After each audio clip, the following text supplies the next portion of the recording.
What's good, Zelda crew? D-Rock here, and you have to hear this theory that's literally been consuming all of my thoughts as of late, ever since Nintendo revealed that they were going to postpone the sequel to Breath of the Wild until spring 2023. And even though I made an extremely bold prediction about the sequel's release date, which turned out to be true, receipts linked in the description by the way, make sure you watch right until the end of this video so that you can fully understand where I am headed with my thought process around this theory and what could potentially happen in the sequel to Breath of the Wild.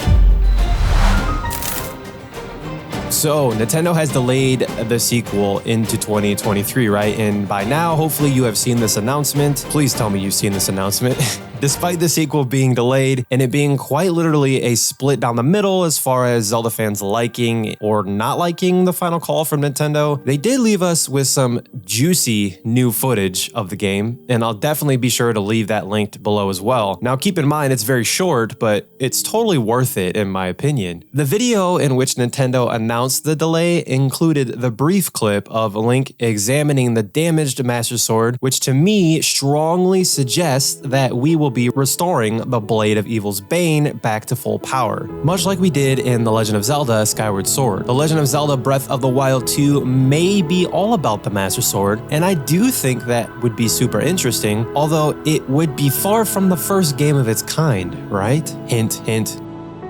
A quest to restore the Master Sword that a lot of us didn't even use in the original Breath of the Wild seems to be one of the only ways that Breath of the Wild 2 relates to Skyward Sword. However, that being said, Breath of the Wild 2 will also feature the Flying Islands according to my dear friend Anuma, and they will heavily increase the size of Breath of the Wild's map, which was already pretty impressive. I mean, I'm pretty sure there are still locations on the Breath of the Wild map that even I haven't explored yet, which is absolutely insane to me, in a good way, of course. I think we, Zelda crew, should consider that these confirmations from the man himself may not be the only characteristics Breath of the Wild 2 will share with Skyward Sword. Because of these aspects and Breath of the Wild's relationship with the goddess Hylia, you're gonna murder me in the comments for that, I understand. I believe that many Skyward Sword characters might return in the upcoming sequel.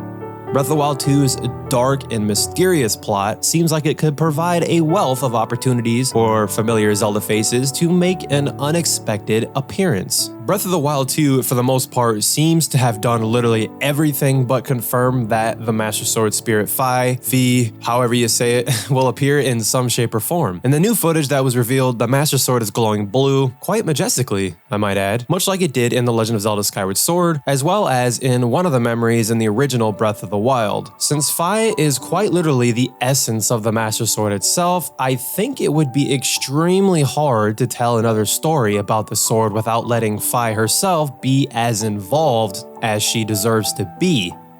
As one of the first companions Link ever had, as well as the Master Sword's pure essence, right? Fi also has a very close connection with the goddess Hylia, the goddess who first appeared in The Legend of Zelda Skyward Sword and really didn't play a major role again until Breath of the Wild. If you remember though, Fi wasn't the only character with ties to Hylia. In Skyward Sword, Link seeks out the guidance of various powerful beings who received very important instructions from Hylia long ago. One of those beings is the sky spirit Levias. Levias is a wise, massive whale-like sky spirit, I might add, who has served as the protector of the skies for ages and lives in the Thunderhead in The Legend of Zelda Skyward Sword. Levias also had a warm relationship with the citizens of Skyloft and served as an ally to Link in the origin story of the Master Sword. Now, I don't really remember if Skyward Sword mentions just how old the sky spirit Levias' potential lifespan is. Just let me know in the comments if you know. But if he is a spirit, he may be immortal,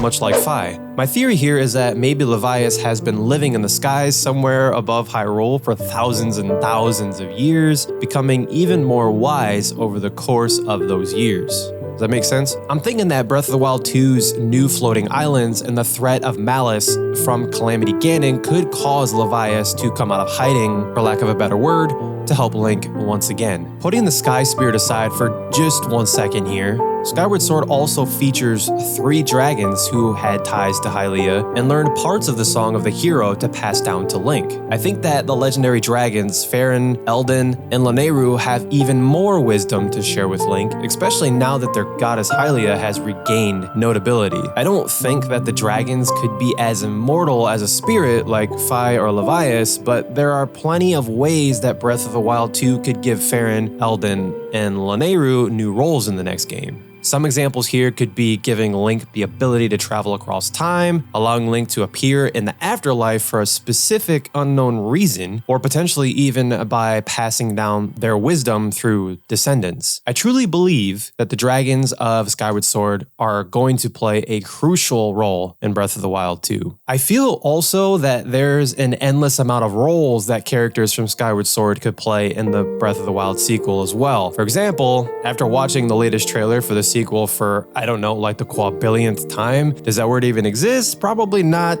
I'm gonna roll with it. It looks like Link has a new ability that'll only work if he hits the like button below this video. By the way, he recommends you do the same. Thank you, by the way. This ability will also allow him to teleport upwards into some floating islands, it looks like, which could potentially mean our hero may need the help of a flying ally to explore the farther reaches of Breath of the Wild 2's islands. He probably isn't getting another Loftwing, which would be amazing in my opinion, but maybe Levias could carry Link to certain locations in the overworld, helping him gain the necessary altitude to reach his destinations. Now, if I'm being real, Zelda crew, I want the Loftwings to return so bad. Can you imagine how gorgeous these birds would look in Breath of the Wild 2's graphics? And if it does happen, please, for the love of God, do not lock it behind an amiibo. Please, Nintendo. Please don't do that.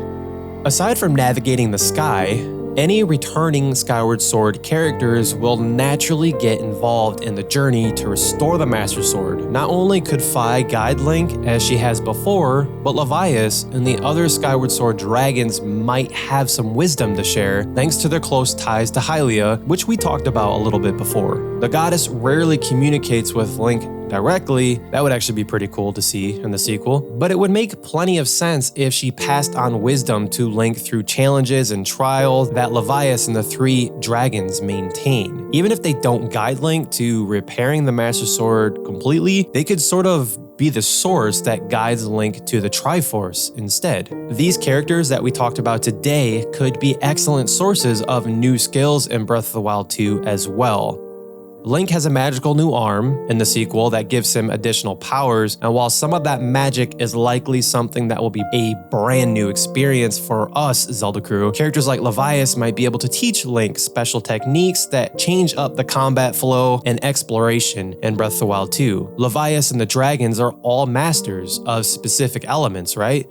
Meaning they could pass on a variety of offensive, defensive, and practical abilities that diversify the Breath of the Wild experience that we have grown so fond of. The thing is, even with all of this being said today, Skyward Sword just has so many connections to the sequel of Breath of the Wild. I truly believe that. I mean, the possibilities are there, Zelda crew, and if you click on this video here, I mentioned something about a certain individual in Skyward Sword that might trigger you, as well as go over a huge connection that I think binds these 2 games together for the foreseeable future. Much peace and love, be the light, and remember, it's dangerous to go alone, Zelda crew. Click this.